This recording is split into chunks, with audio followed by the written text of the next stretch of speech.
even as the families of the victims demand justice, we ask if assassination had claimed more lives than declared by the government. Families search for answers. PMK and the MDMK decide to bypass the Trichy by-polls. Both parties set eyes firmly on the local body elections. After legislating against recovery agents, politicians find themselves on the receiving end. A big private banker brings the heat to CPI veteran Nalankanu. Singapore to Chennai, electronics goods racket busted. TV's cameras worth 2.4 crore rupees are intercepted. Madras High Court squashes the petition looking to bring the CBI under the RTI scanner. Veteran actor Gandhimati passes away. The 65-year-old actress died due to prolonged illness. And the Harvest Festival of Onam, tradition and delicacies galore. Greek Malayalis across the city. Very good evening. You're watching News Tonight with me, Ashmit. Time now for the latest from across the country. A third email claiming responsibility was sent to Delhi Police's website on the day of the blast with codes and coordinates about the site of next attack. All leads are being followed, says Home Minister, hits back at the BJP's criticism on unsolved cases. Departments are scared to take decisions. There was no CCTV cameras because the PWD department dragged its feet, says the Home Minister. The US Homeland Security warns of a credible but unconfirmed threat of an attack ahead of the 10th anniversary of 9/11. Intense rainfall in Delhi, which receives almost a month's rainfall within a few hours. One person dies, roads are flooded. Well-known actor Darshan is arrested on charges of physical assault against his wife. Well, in the top story, did more people die when Rajiv Gandhi was assassinated than what was originally declared? Now, there is a strong possibility that at least two more could have lost their lives. 20 years after the tragedy, two sisters are on a mission to find out if their parents too fell to the pellets at Sri Perambudur. Investigators say it's quite possible. Sam Daniel has this exclusive report. Orphaned in childhood, these sisters are trying to find out if their parents died in the bomb blast that killed Rajiv Gandhi. At the children's home they grew up in, they were told their parents, both Congress workers, died in the Sri Perambudur blast. With the official list of 18 casualties not mentioning their parents, they are now on a fact-finding mission. My father name is Arjunan, my mother name is Savitri. வீட்ல இருக்கும்போது சொன்னதா எனக்கு ஞாபகம். அப்பா வந்து இந்த பில்லர்லாம் பேனர்ஸ்லாம் பிடிப்பாங்க, பில்லர்ஸ்லாம் எடுத்துட்டு போவாங்க. காங்கிரஸ்ல இருந்தாங்க. NDTV has accessed certificates issued by this children's home which very clearly say that the parents of these siblings were killed in the blast that took the life of Rajiv Gandhi. Authorities in this children's home refused to speak on camera, but they confirmed the sisters' version. They also cite similar unrecorded casualties in the case, that they brought up 7 such orphans. அது உண்மையா கண்டுபிடிச்சா நல்லது. எல்லாமே prove பண்ண பிறகு okay.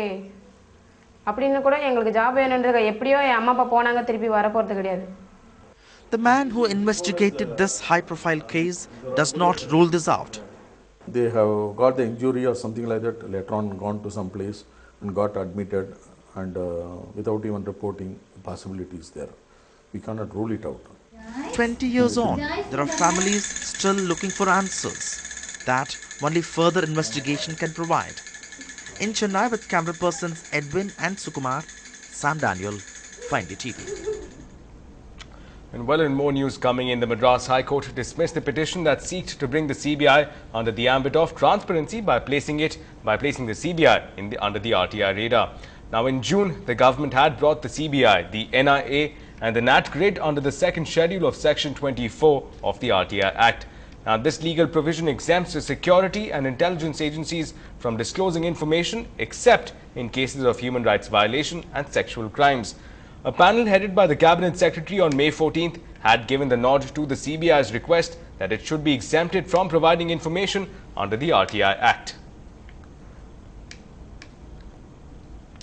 Well, it looks like loan recollection methods exercised by private banks will come under the scanner again. Now, just a few hours back, veteran CPI leader Nalankanu, who was travelling in a private vehicle owned by a well-wisher, was stopped in the middle of the road in Nungambakkam by a few men. The men demanded the payment of loan dues that had not been paid on the vehicle, who claimed they, of course,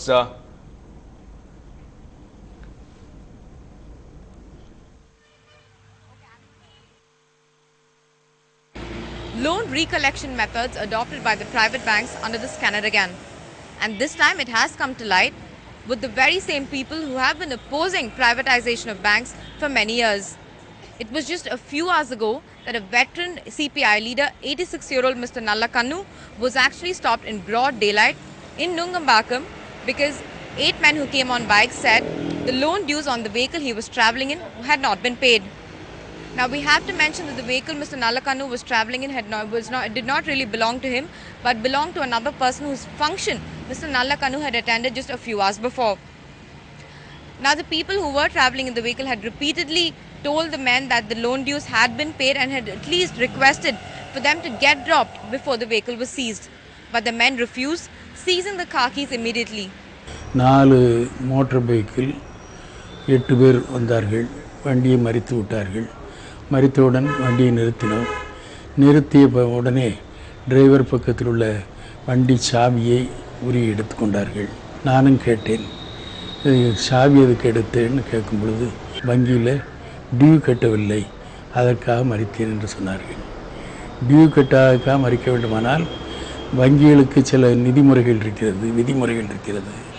அந்த முறையை மீறி நீங்கள் வசூல் செய்வதற்கு இப்படி வலுக்கட்டாயமாக நடு ரோட்டில் போகும் பொழுது காரை மறித்து அதில் அடுத்த பயணிகள் செல்லும் பொழுது காரை மறித்து இந்த நடவடிக்கை எடுப்பது எந்த வகையிலும் நியாயமில்லை, அது தவறு. அது நீங்கள் அந்த சாவி எடுத்திருக்க கூடாதுன்னு சொன்னாங்க. அது அவங்க மீறி எடுத்தாங்க. The big concern really is that these men knew the person in the car was Mr. Nallakannu. Now, if this is the condition of a very well-known veteran CPI leader, the main worry is what is the state of the general public who borrow loans. இது என்னை போன்றவர்கள் நான் யார் என்று தெரிந்துமே காரை மறித்து இவ்வளவு தகராறு பண்ணும் பொழுது சாதாரண மக்களாக இருந்தால் ரொம்ப கொடுமைப்படுத்தப்படுவார்கள் என்று கருதினேன். இதுபோன்று வங்கியில் உள்ள கடனை வசூல் செய்வதற்கு இந்த முறைகளை கையாள்வது மிகவும் கண்டிக்கத்தகுந்தது. அது உண்மையாக இருக்குமானால் இதுவும் பெரிய தவறு என்பதை எடுத்துக்காட்ட விரும்புகிறேன். So what is the problem? Even after proper methods and procedures have been laid out for loan recollection or seizures of vehicles and properties, why do these acts of literal hooliganism occur? In Chennai, Pratiksha Ramkumar for NDTV Hindu. And well, in political developments from the state, the two parties, PMK and MDMK, have decided to not contest the Trichy by-polls. And this move comes on the back of the preparations by the outfits to focus on the upcoming local body elections. Now, the PMK also reiterated its suggestion to use the chit system and eliminating the electronic voting system during these elections. Now, meanwhile, the PMK took up a guarded front when questioned about possible alliances. The PMK chief Ramadoss spoke that the party was the only viable alternative to the Dravidian heavyweights. Now, meanwhile, experts indicate that there are chances of the PMK possibly joining forces with the VCK.